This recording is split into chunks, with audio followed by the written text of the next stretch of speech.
Hey, Adam.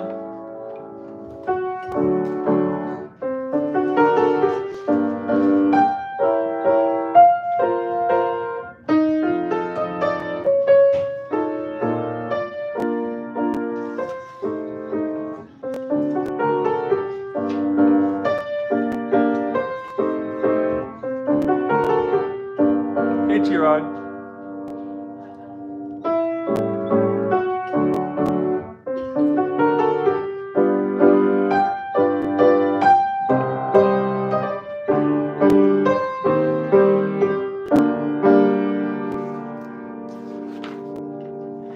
Let's see what we got going on here.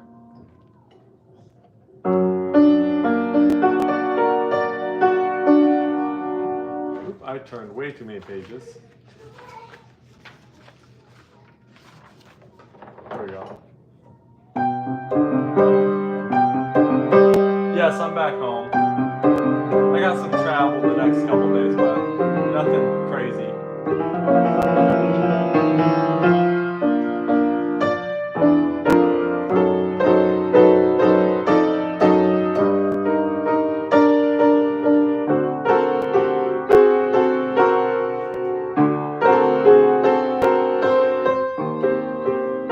Yeah, it was pretty good.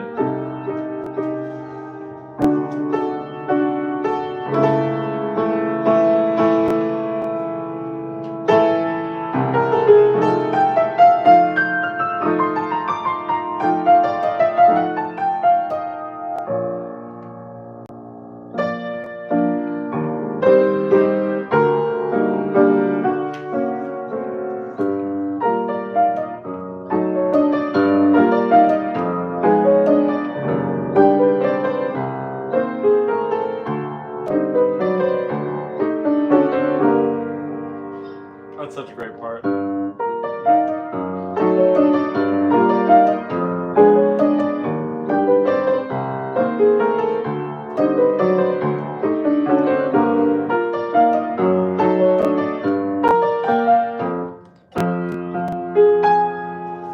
Hello, everybody. We're having a good old time here.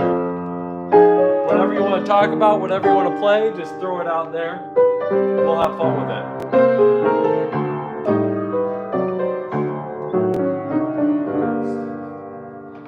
Play Rushy. Hey, Chopin enthusiast. Of course, play Rushy.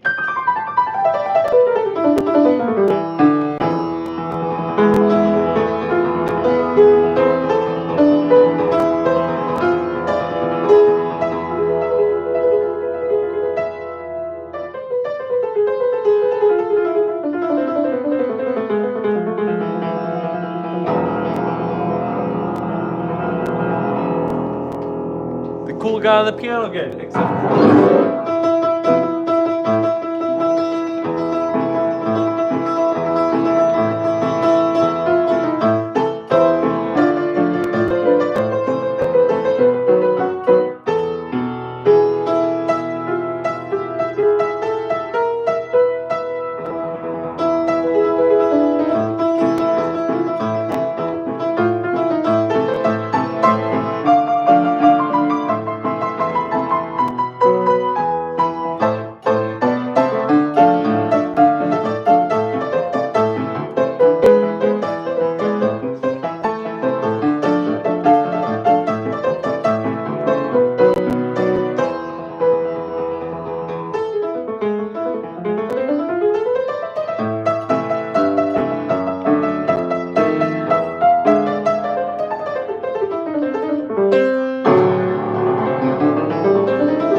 that whole thing? Golden hour? We can do that.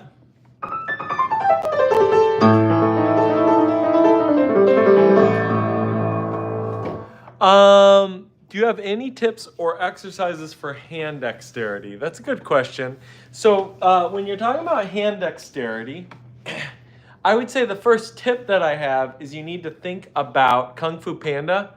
We could maybe do, are you talking about the song Kung Fu Fighting, or is there a specific song from Kung Fu Panda? So when you're talking about hand dexterity, the first thing I'd think about is you have all these joints, right? So you've got the joint here, you got the joint here, you got the joint here, you got the joint here, you got the elbow, you've got the shoulder, and you even have your waist. Each of these joints need to be flexible, and the more you understand about your muscular skeletal structure, the easier it's going to be able to really get the results that you want on the piano. So that would be the first sort of general tip that I would say, is staying relaxed, understanding your joints, very important. Besides that though, I think 3 or 4 note exercises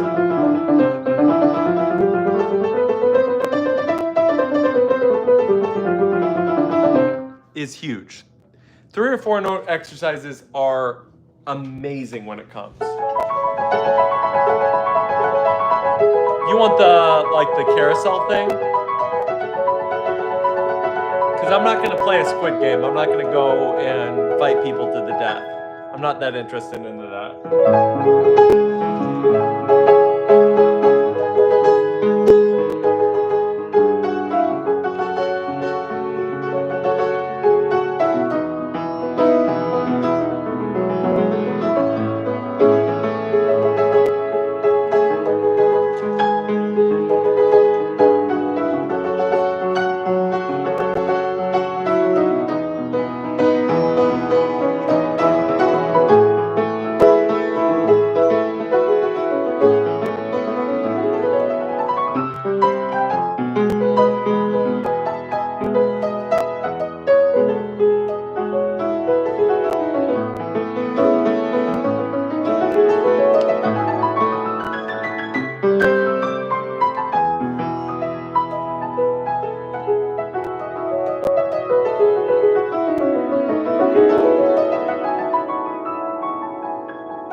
Hey, Bruce Wayne.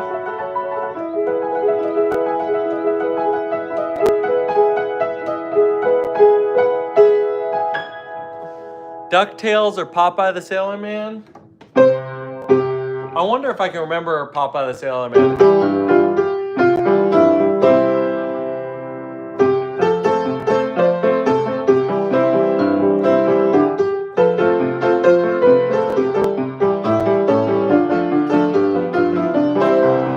Something like that, right?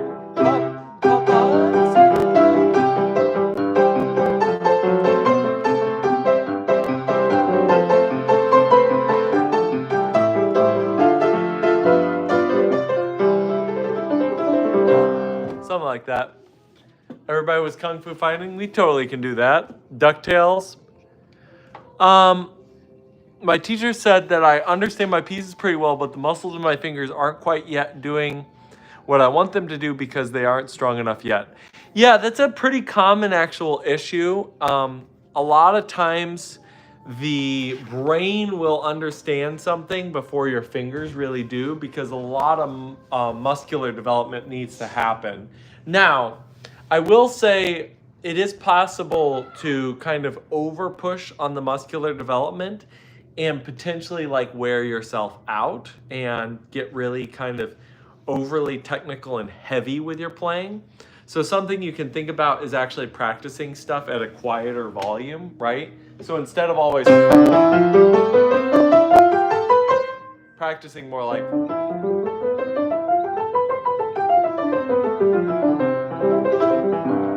that's gonna lower the burden of your muscles because you're not pushing so hard.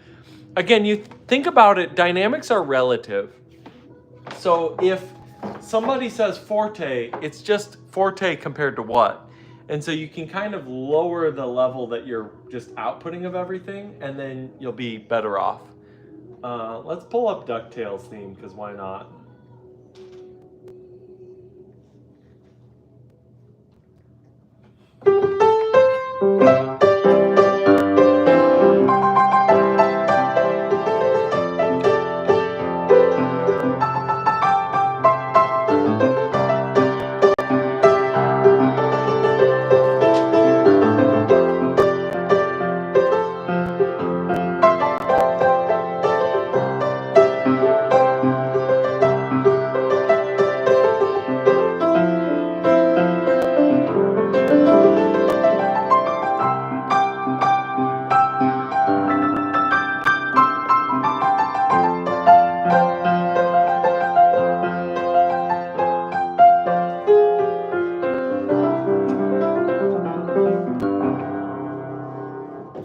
Something like that.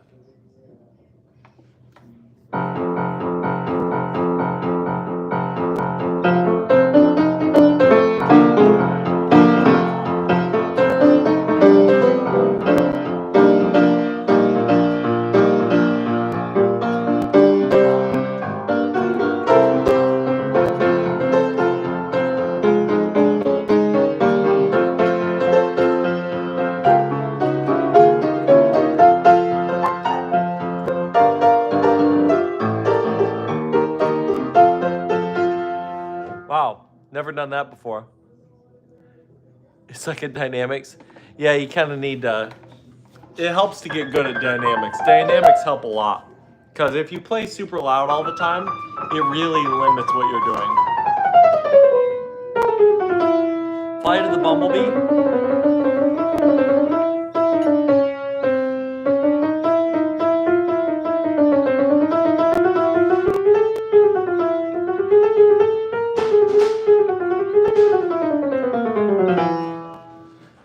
Flight of the Bumblebee is such a boring song. We can mess around with it though, if you want.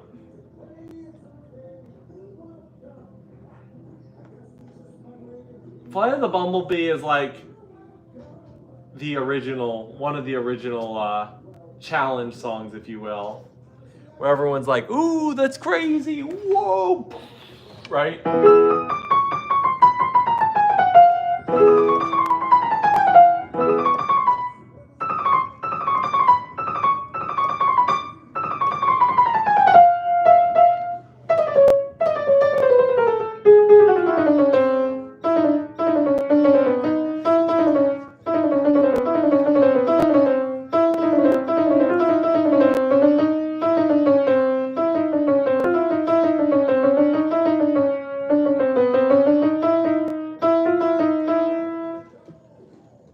It's just a flex. Yeah, it pretty much is. My teacher says when I play everything is the same dynamic and also too quiet. Yeah, I mean, working on dynamics can greatly increase your ability to do things. Goldberg Variations aria, sure, we can do that. All right.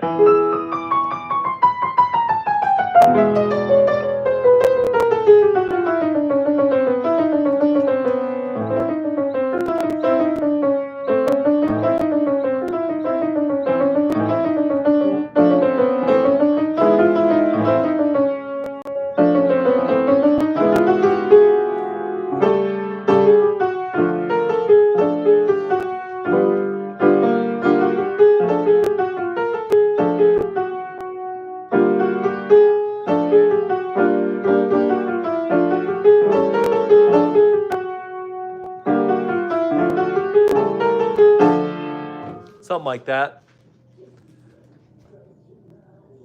Do you recommend private or public piano schools? That's an interesting question. But only black keys? That would just basically be.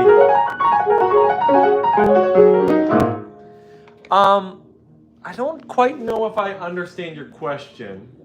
It sounds like maybe something that I'm getting lost in translation, Adam, because I live in the United States.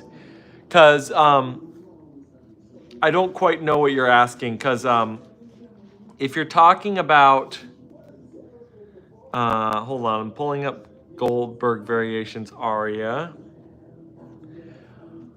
If you're talking about public and private piano schools, that kind of sounds like private schools, which tend to be like private lessons, which is like one-on-one lessons, and then public would be like group classes. That would be kind of the way you would frame that question in the United States.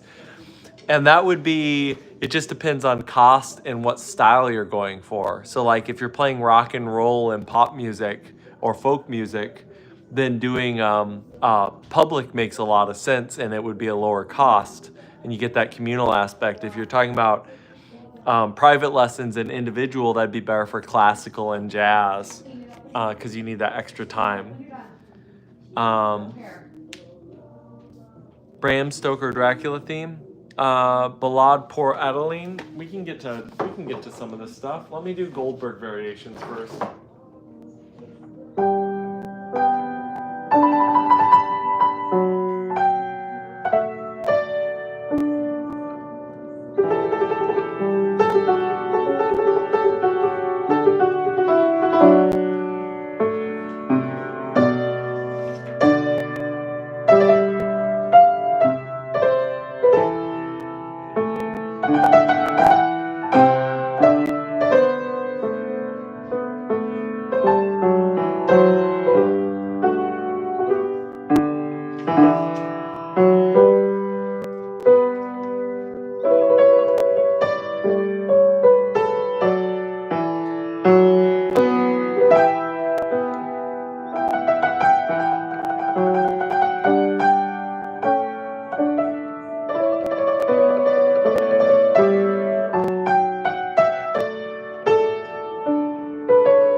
There you go.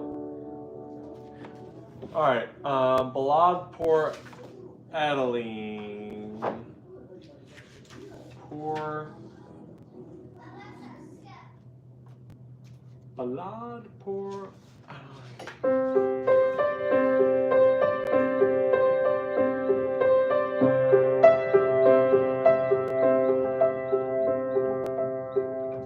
Is this right?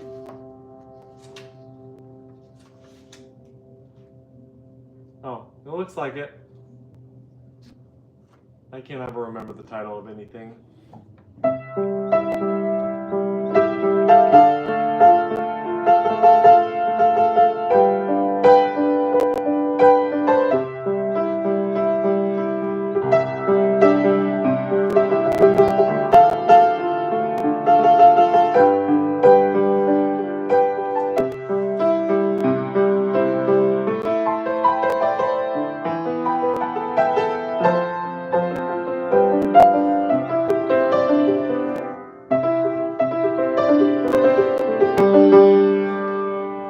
Playing this way too fast. Okay.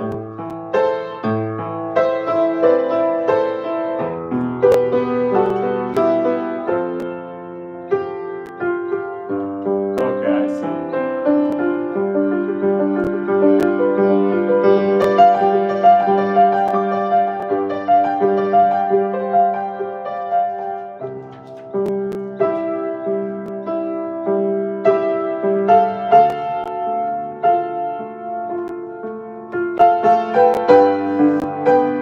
Yep, with the like button really helps.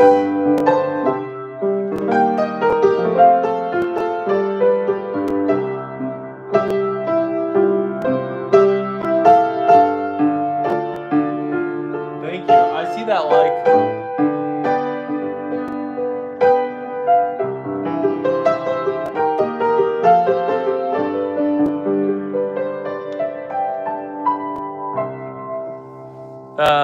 Billy Joel's Angry Young Man? Sure. We can do Billy Joel's Angry Young Man. Somebody was asking what my favorite song is. I mean, that is a hard thing to pin down. I've got lots.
There you go.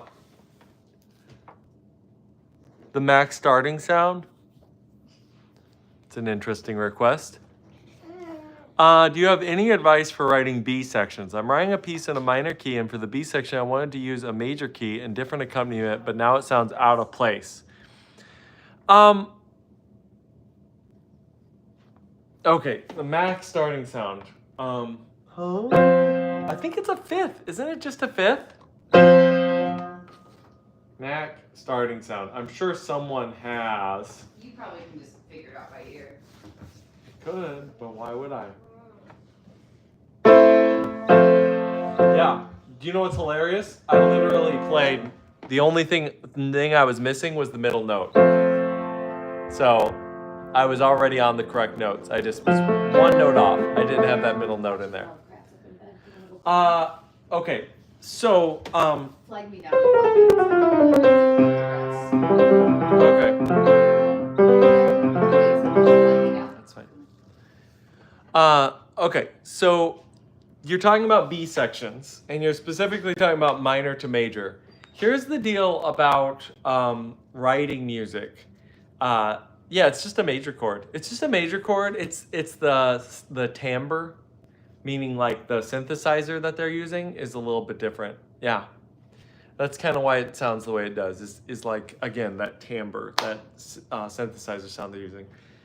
Okay, so let's talk real quickly about music and the flow of music. And I like to talk about what I call the reflexive property in music. Now, the reflexive property in math is A equals A. And you may go, that is the dumbest thing ever. Why is that important? Well, it turns out that it's hugely important in geometry because if you can't prove that something is itself, then it's really hard to do any other math. Actually, it's impossible to do any other math. The funny thing is, it's actually the same when it comes to writing music. If we can't say that for something to sound cohesive and tied to itself, that it isn't related to itself, then we don't really have any logical structure to understand music and to write music. So the first thing that I would say when you're writing music is A equals A, meaning the same thing will sound like the same thing. Now, we can break that up into parts. So the same harmony is going to sound like the same harmony. The same melody is going to sound like the same melody. The same chord progression or rhythmic structure is going to sound like the same chord progression or rhythmic structure. The more of those that are lined up, the more it's going to feel like repetition and doing the same thing. The less of those lined up, the more it's going to feel like a departure. So Chopin enthusiasts, without knowing and seeing exactly your composition, I can tell you exactly what's happening. What's going on is you're changing too many of those at once. Already going from minor to major is a large change. And so if you decide to change the accompaniment structure, the general chord progression framework, the melodic content, all at the exact same time, it may become overburdensome, tempo as well, all these different things. So for example, if you look at a lot of Chopin, he'll do similar chord progressions, but change it from being a minor into a major, but it's that similar chord progression. So for example, let's say yes, parallel major, that doesn't change the fact that you're changing, that's already a big change, right? From going from minor to major. So if you change a bunch of stuff at the same time, so like, okay, here's a really simple example. I'm going to play a simple melody.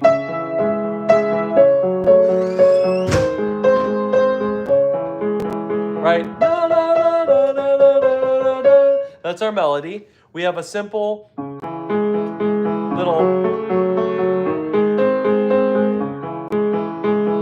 accompaniment, right?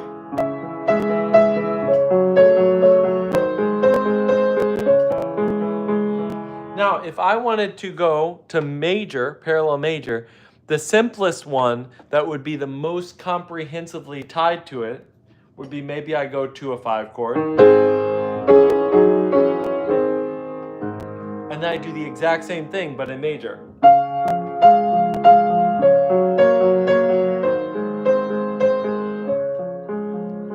That is going to feel very, very tied to it, right? It's going to basically feel like we didn't change anything at all, just a little change in the mood. But let's start adjusting things. The first thing I'm going to do is we're going to do a different melody, right? So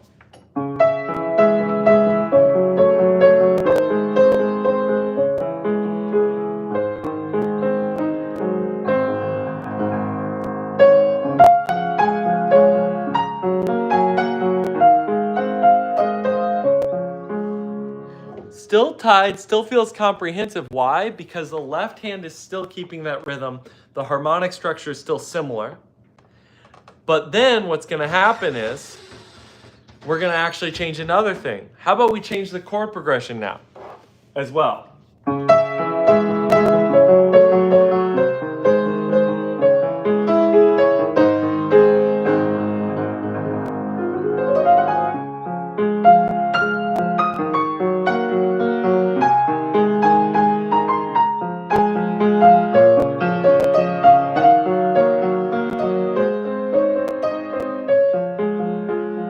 Still feels tied to the original. Doesn't feel like a departure. Why? The pattern and the harmonic time is still similar. So there's still connective tissue between the two sections. Now I'm just going to abandon all of that. And I'm basically going to just do like a complete shift.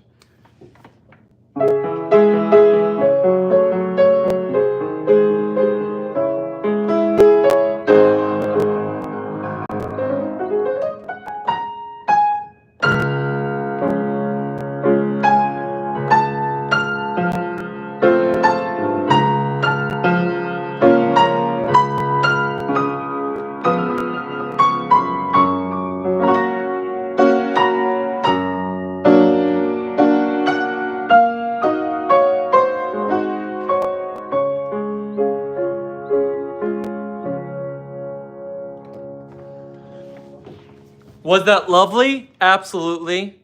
Did that sound like it had anything to do with the beginning? No. So that's what you really have to be careful with if you want cohesion. But you don't have to have cohesion. Prelude in E minor? Sure, we can do prelude in E minor. That's fine. Would you recommend learning a lot of easy pieces instead of learning advanced pieces that take very long? You should do a 24-hour improv stream someday. I wouldn't mind trying a challenge stream at some point. I think I need to rebuild up my audience. We're back to doing like 16 regularly, which is fantastic. Thank you so much. We were down to like single digits for a while. So already just 2 days in, we're already back with some numbers. So that's great. More like 2 hours. Yeah, I mean, I wouldn't mind, especially this summer. I'm going to have more time. I've got like 5 different projects over this summer that I'm trying to build up. I've got a video game that I'm going to release. Yes, Bruce Wayne. So, okay. Here's the framework that you should think about with music composition. You want to follow a rule set or break a rule set that you define. And then it will make sense. So for example, if you want a surprise and you get that surprise by breaking rules that you defined, then that's okay. It's not that everything has to follow the rules and be stuck, because that's where you get boring, right? But on the other end is chaotic and insane. And that is where you're basically just doing some random thing and then doing another random thing and then doing another random thing, which does happen. Keep up with your channel. Oh, thank you so much. Yeah, I mean, it's growing. We're doing our thing. All right, I'm going to get Prelude in E minor pulled up here.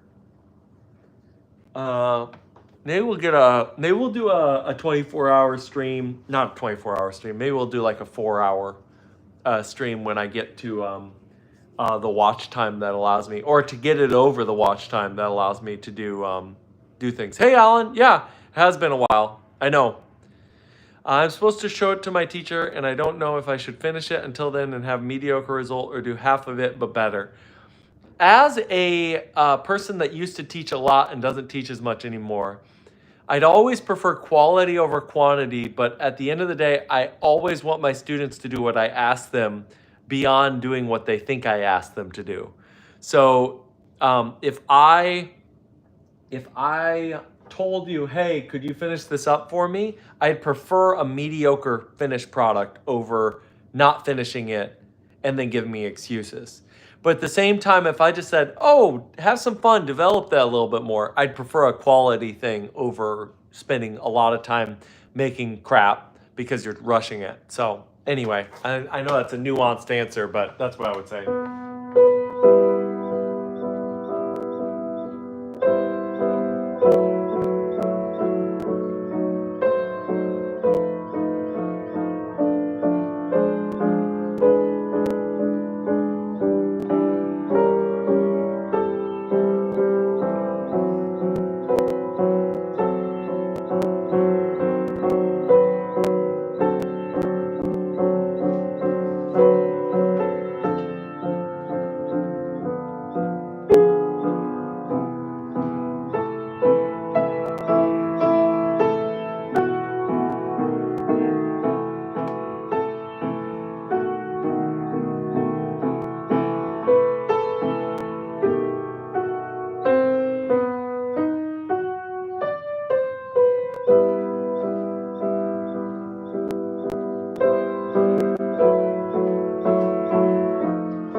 Yeah, you don't need to say that over and over and over and over again.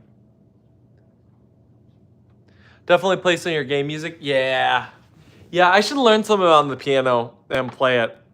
He said, work on it with more structures in mind and write your thought processes down and show me next time. Yeah, so again, I think that kind of makes it open-ended. So just do what you want. You could totally then give him a lot that's more rough, but then show your thought process, or give him a little, but really think through it. What is Chopin Opus 53? I don't know that off the top of my head. Oh, Polonaise, okay. Ah, this guy.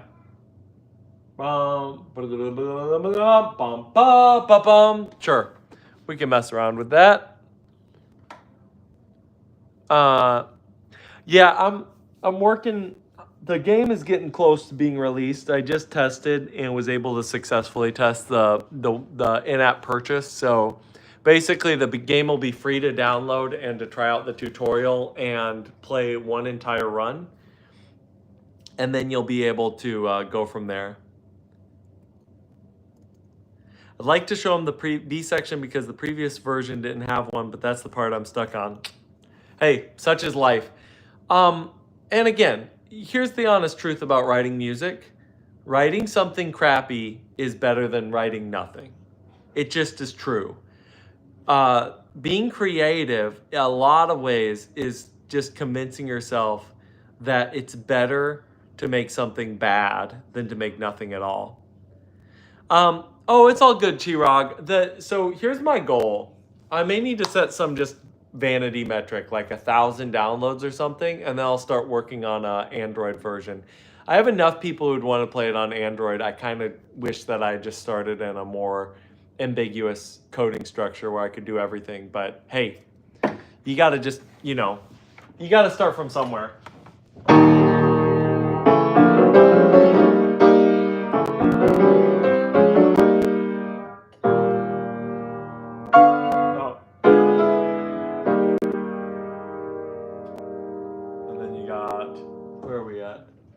Okay, now I can read.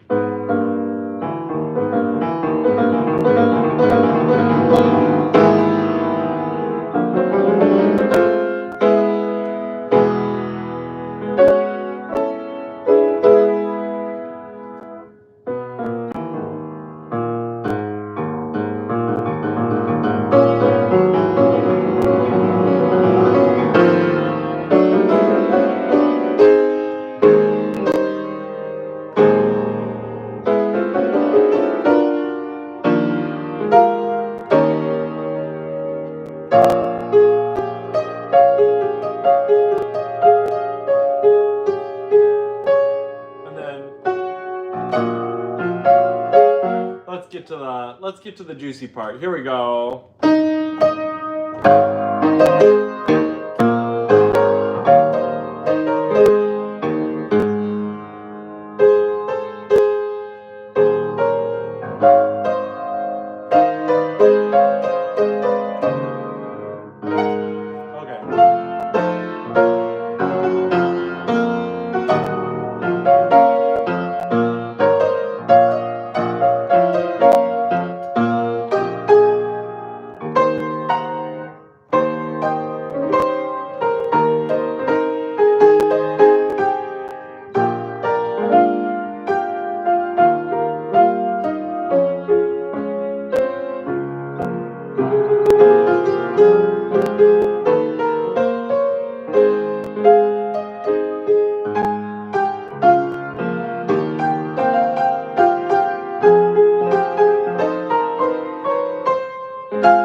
Okay, yeah. There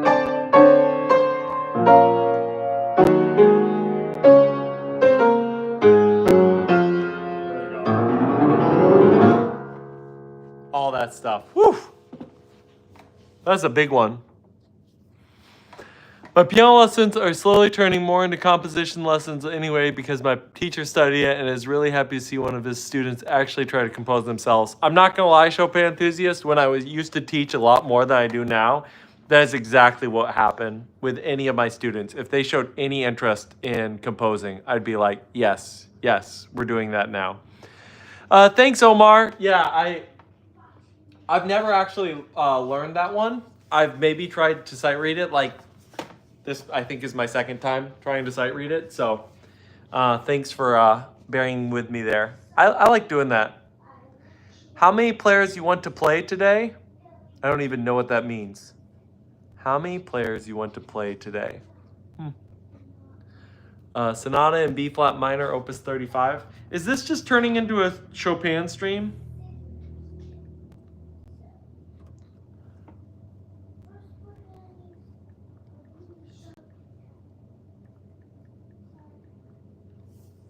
It seems like it. I mean, I don't think anybody's gonna cry about it turning into a Chopin stream.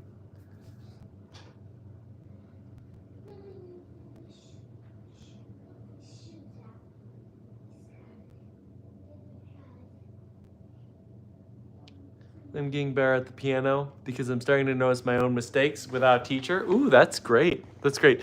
Oh, I wanted to answer Fat Batman. I think this was your question talking about skill level. I'm sorry, I completely missed it earlier.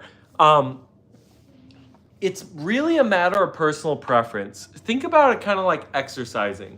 So if you want to get, really big muscles, I'm just flexing there. Yes, I just flexed because I have fairly big arm muscles. If you want to get big muscles, you can either do really heavy reps for low counts, or you can do more reps with less weight. They've done a lot of research and there's a huge range that's effective, right? All the way down to lower than 5 reps on the heavy side and all the way up into the 30s, really up into the 50s, to be honest, with high reps. Why am I bringing this up? It's true with learning music too. You could sit there and pull your hair out for months and months and even a year or two on one piece of music and significantly improve on the piano or whatever instrument you're on. Or every day you could learn a new little tiny easy song. And both would give you a lot of improvement on the piano, to an extent. I will say there's 2 factors that you should be aware of. The first is, what's your goals? What are you actually trying to accomplish? If you're trying to play serious classical music, like let's say your goal is to play some Chopin, then you probably should be working that way, and even if that means that you're having to play stuff that's maybe a little harder, more uncomfortable than what you want. If your goal is to play like Sabrina Carpenter, then it doesn't really make a lot of sense that you're gonna, cut your teeth on some hard classical. So there's that. But then the second is also personal preference. Like some people get motivated by the difficulty, and then other people get unmotivated by the difficulty. And then some people get motivated by that feeling of accomplishment. Yay, I learned a piece. Probably better to do easier songs then. And then some people get demotivated by that. They're like, that was easy. I don't want to practice. I already know it, right? So that's what I would say. Do I have Google Chat?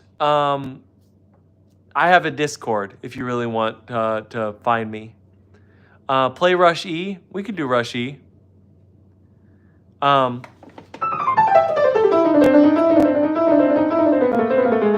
already played Rush E once. We're going to do a jazz version.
I like the raindrop prelude. We'll do that in a second.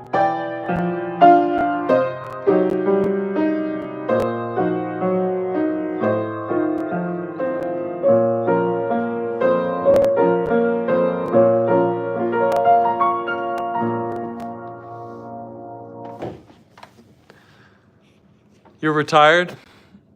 Well, good for you. Have you ever watched The Piano Forest? It's an anime. I'm starting to enjoy playing unknown short pieces way more than learning some popular, really difficult piece. I will say it is underrated, especially in classical music, to learn a lot of short, easier pieces. I just think that that's just an underrated way to get good at the piano. A lot of classical teachers, probably because of the burden of the academic system, tend to spend a lot of resources trying to get this particular repertoire taught to their students. And it all pushes this agenda that's very burdensome and very technically intense. And it's really unfortunate. It's really, really unfortunate because I think doing smaller pieces would make piano and classical much more approachable to people. So anyway, and equip you better for the real world, to be honest, because this is like, as much as like sonata and B flat minor and that polonaise are really cool pieces, this is the type of piece that you would actually play for people and they would go, that was beautiful, you know, especially people who aren't into classical as much.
I love the B section of this.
I love this part.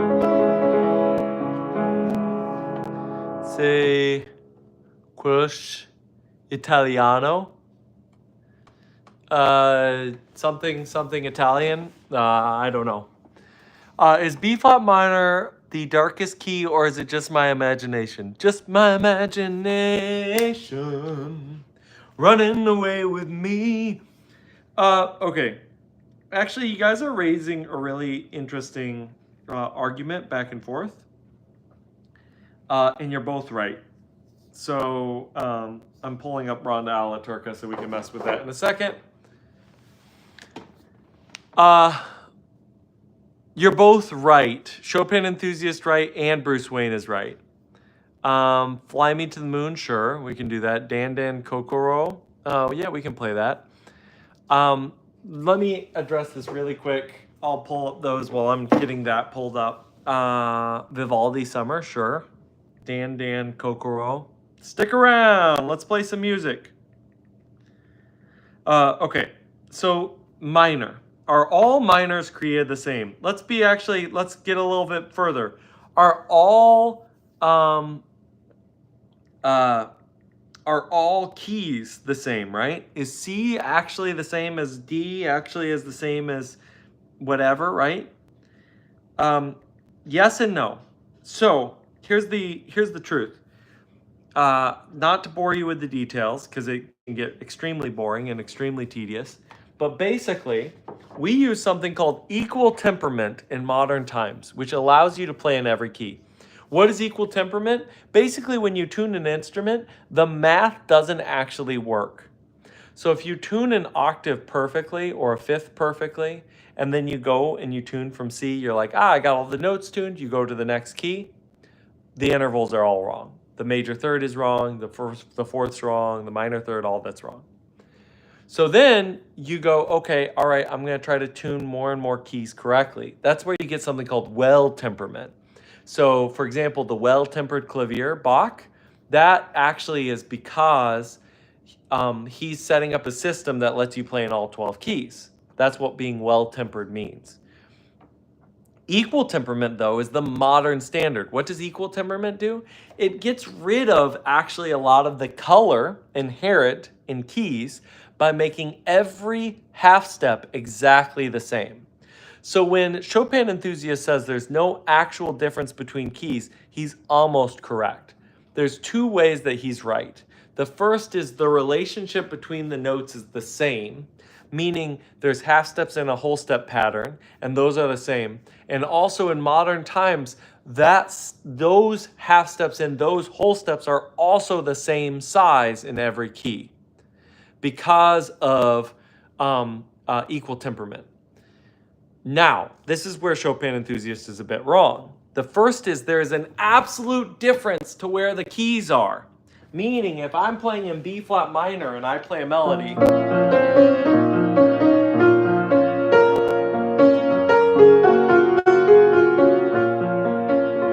I can play the melody there, I can play it up here, right?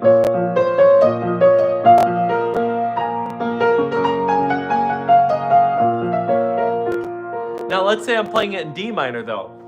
Do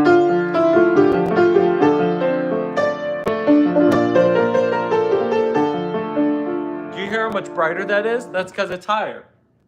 I can't actually play in a similar place with D minor. I can be higher or I can be lower.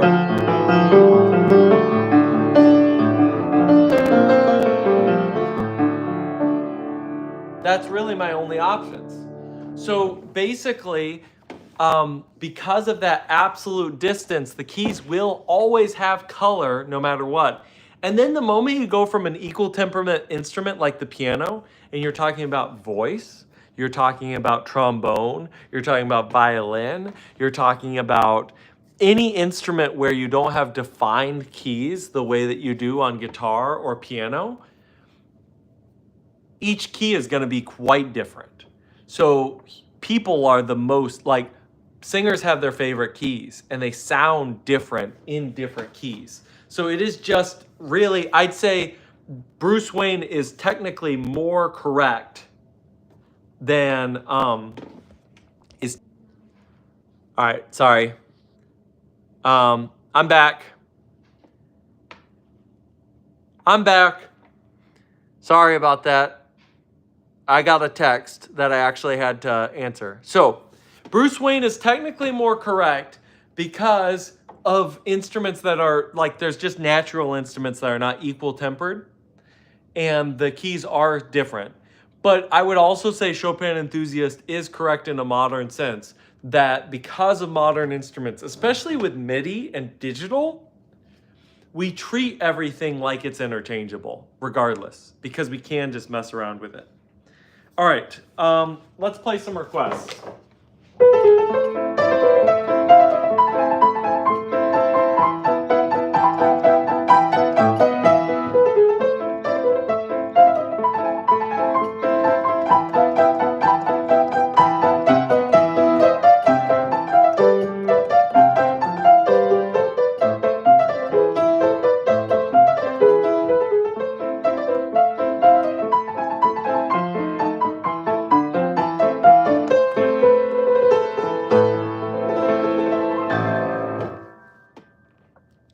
Yeah, you're totally right. So technically for you Chopin Enthusiasts, it's basically correct to say that they're all the same.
say that composers tend to favor certain keys the darker the piece as well? For example, I can remember many darker pieces in C, C sharp minor than in A minor. Okay, a couple things. I've never seen Dragon Ball Z in my entire life. I'm not gonna lie. Sorry about that. Yes. So Bruce Wayne, you're on to it. There's the physics and math concern. There's the technical realities of the keys, but then there's also the emotional attachment piece, and that can't be overstated. It's kind of a symbiotic thing. So different composers, every instrument is going to have certain ranges where it resonates better because of the materials of the wood itself. Every person's voice is going to resonate in certain keys better. So therefore it's going to sound better. I like David Bowie, but one of the reasons I really like David Bowie singing is because it's very similar to my own voice. So it's kind of a back and forth, right? And then the other thing to be aware of is composers have, a lot of them, this mental disorder called synesthesia. I don't have it, but a lot of famous musicians do, where they actually see color and associate color with sound. And if you had that, it'd be very easy to see that C sharp minor, for example, would be associated with a darker color than D minor or A minor. Might be a stupid and noob question, but what's the thought behind writing melodies? Perfect pitch, yeah, perfect pitch can play a role here too. People with perfect pitch are going to associate different keys with different spots in a way that someone with relative pitch will not, because it's just all interchangeable. G, D, A minor, and C in my left. So are you talking about G major chord?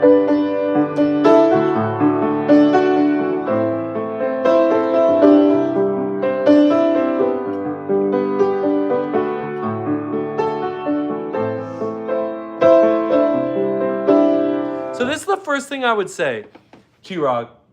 Melodies are scalar, except when they're not. So you have the notes right next to each other, and then you play with, is this note resolving or creating tension? And that's going to be the interplay of the chords. A really easy, good night, Mevlon. A really easy way to think about this is you have a chord, so you're on G, right? So B, for example, sounds great on G. But then when you go to D, was that the second chord you had? Yeah, it was. It's now dissonant on D. Is that a bad thing? No, it's not a bad thing. It creates intrigue. It creates enjoyment. So maybe what we actually do is we sing or play through D with the B, but then we resolve it up to D.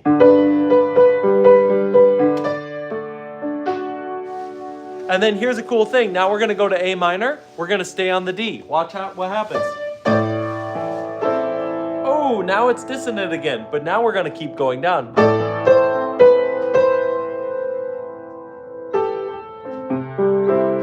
But then when we go to the C, we're on the A now, which creates a tie-in to go back to the B, get some repetition involved.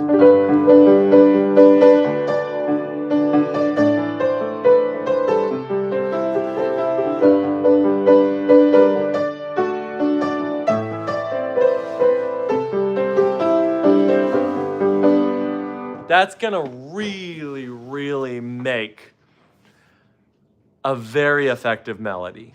So scalar, chord degrees, are you resolving or creating tension, and then repetition. And then you just gotta think about telling a story, which now I'm throwing out way too many things at once.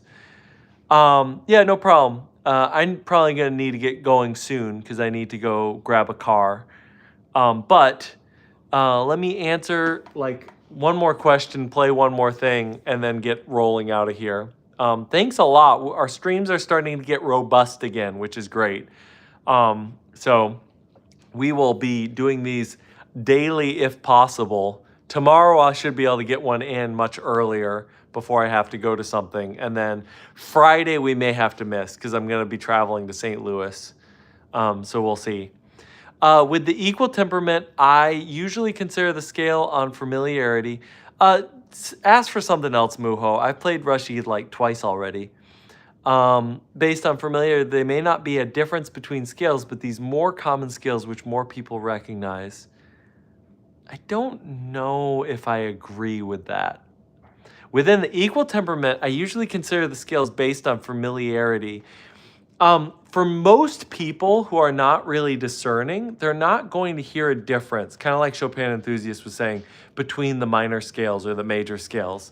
Because most people don't have any form of perfect pitch and they don't have the sensitivity to those slight color differences. That's why so many people will have no idea what notes are being played, even though it's different keys. Now, they may be like, oh, that's not quite sounding quite right. But that's what I would say there. Okay.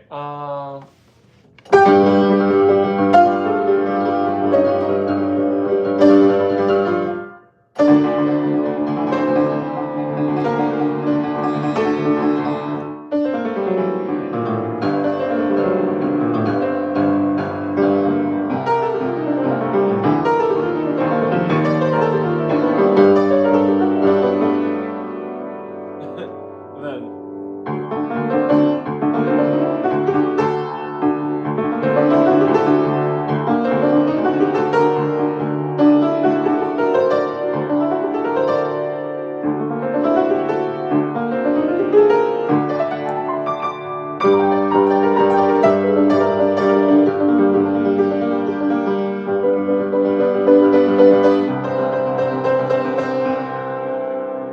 I want to get to this part.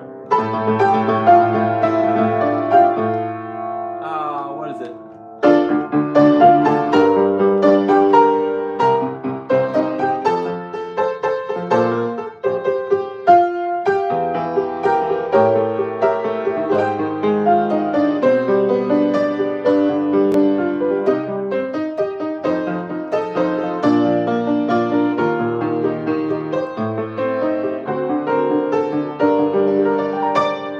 Yeah, I was messing around with Vivaldi because somebody asked for it. It's kind of hard to randomly come up with. Yeah, circle of fifths. Hey, good enough for everybody. Everybody loves circle of fifths. All right, I'm gonna play a song of mine to finish up, and then we're out. Let's play an original of mine. How about a song? Yeah, let's do this. It's called Glass.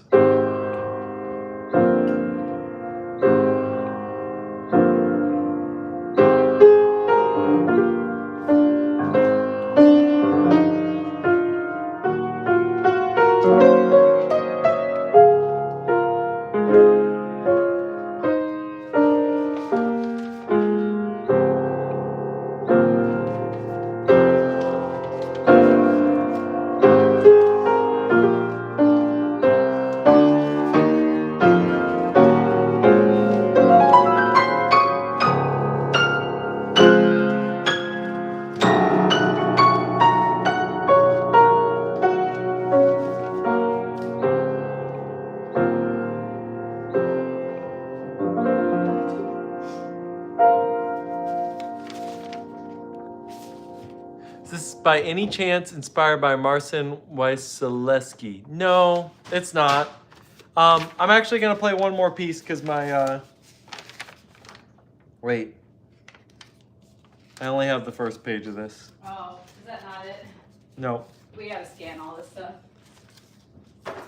sorry. My wife is throwing things at me that I should play. Oh, hold on. I'll track down all of these. Oh, they're all like out of order. I'll track down all these old pieces that I wrote forever ago. Yeah, no, time ate it. This is a piece of paper that has existed. This piece of paper is older than some of you. Actually, I know for a fact this piece of paper is older than at least 4 people in this chat. I'll play another piece that's older than a lot of you.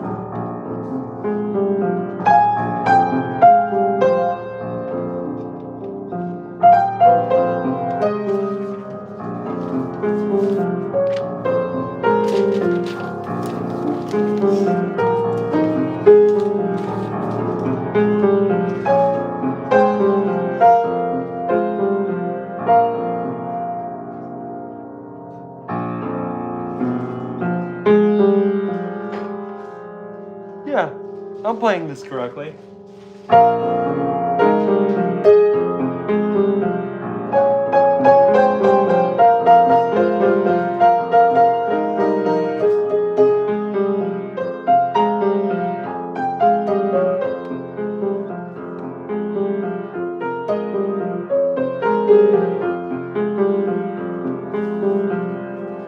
This piece I wrote when I was like 13. Where are we at?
This is where the music helps, because this is where my memory starts to go, what in the world did I do next?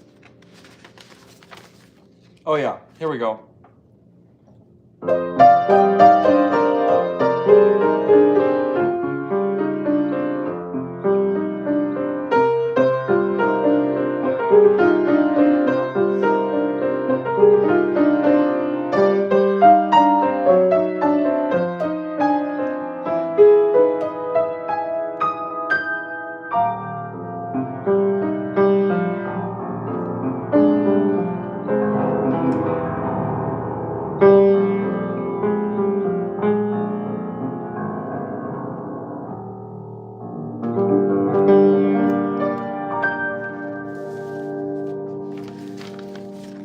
Let me answer a couple questions and get out of the way today, and then don't worry, we'll do some more later.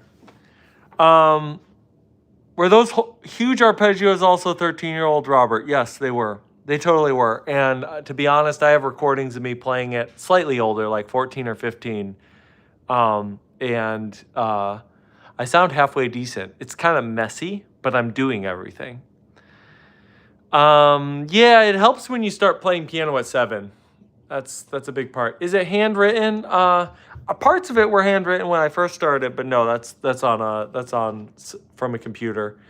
Madness 13, I was figuring out cheat codes for GTA. Hey, you can do that too. You can do both. Yeah, I mean, so yeah, I've been writing music for a while. But anyway, thanks so much, everybody. Like, subscribe, do all that jazz. I'm gonna be posting a whole lot. We're going to be growing a lot and yeah, making this thing happen. So peace.